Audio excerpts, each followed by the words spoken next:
Have you ever stopped and wondered why some states in the U.S. insist on calling themselves Commonwealths while others are just plain old states? Is it just a fancy title, or does it unlock some secret powers, like an elite club of history nerds? Are these places plotting something we don't know about? Or is this just another quirky relic of history that refuses to fade away? Well, the truth might surprise you. The term Commonwealth is not just a random label. It carries deep historical roots, rich meaning, and a reflection of values that set these states apart. So let's unravel the mystery of why 4 states chose this title and what it really means today. 1. What's in a name? At its core, Commonwealth sounds fancy, but its origins are quite humble. It comes from the Old English term commonweal, which simply means the well-being of the people. Basically, it's a political way of saying, hey, we exist for the common good. In the US, though, calling a state a commonwealth doesn't grant it any special privileges or superpowers. It's more of a symbolic nod to historical values, emphasizing democracy, public welfare, and self-governance. These states are just like any other in terms of laws, federal representation, and constitutional rights. No secret government meetings or hidden treasure maps that we know of. But why did they choose this term in the first place?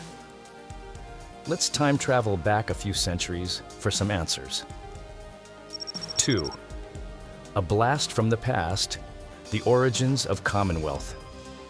The word Commonwealth gained popularity in 17th century England, particularly during the English Civil War. When Oliver Cromwell and his crew booted out the monarchy temporarily, they declared England a commonwealth, a government by the people and for the people. This was their way of saying, we don't need a king bossing us around. Fast forward to the American Revolution, and those same ideals resonated with the rebellious colonies. Some states, like Pennsylvania, Massachusetts, Virginia, and Kentucky, embraced the title Commonwealth to emphasize their commitment to democracy and their rejection of royal rule. It was their way of making a statement. We're not just breaking free from Britain, we're creating something built for the people, by the people. Even though the English Commonwealth experiment was short-lived, monarchy made a comeback in 1660, its influence remained strong in political thought. Early American leaders like Daniel Elbridge of Massachusetts believed the term Commonwealth perfectly captured the spirit of their new government, one based on liberty, democratic principles, and, of course, sticking it to the monarchy. 3. The 4 U.S. Commonwealth states. What makes them special? While all 50 states in the U.S. operate under the same federal system, only 4 proudly call themselves Commonwealths. But why? What's behind this title, and what makes these states different from the rest?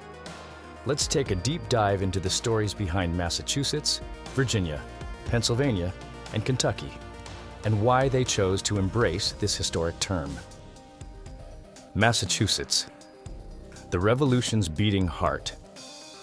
Massachusetts was one of the first to officially adopt the title Commonwealth, embedding it in its 1780 Constitution, largely written by none other than John Adams.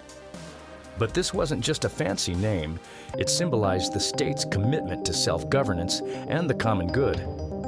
If any state deserved the title, it was Massachusetts. This was the epicenter of the American Revolution, home to the Boston Tea Party, the battles of Lexington and Concord, and a fiery spirit of independence. By calling itself a Commonwealth, Massachusetts cemented its role as a leader in democratic ideals, emphasizing shared responsibility and the people's power over their government. Virginia, the birthplace of American democracy. Virginia wasn't just one of the first colonies to declare independence from Britain in 1776.